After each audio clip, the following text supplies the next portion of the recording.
ir toliau tų žmonių nebekiršinti. Labai darniai parodėme savo balsavimu, kad Stambulo konvencijai, ne tas laikas yra, tai manau, kad galime parodyti ir šitam projektui tą pačią vietą kaip ir pirmajam, juo labiau, kad faktiškai visi suprantam, jog balsų priėmimui Seime nėra.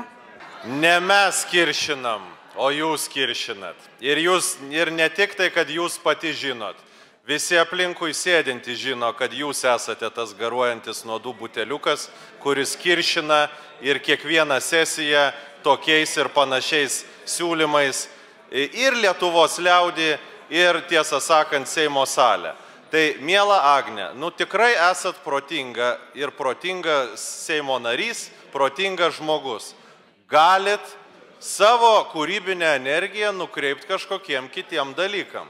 Visi supranta, kad civilinės sąjungos įteisinimas niekam nepakenks. Kuo greičiau tą temą uždarysim, tuo greičiau Lietuvos piliečiai galės gyventi lygiai. Visi supranta. Tai gal jūs tada, nebekiršinkit, labai prašau.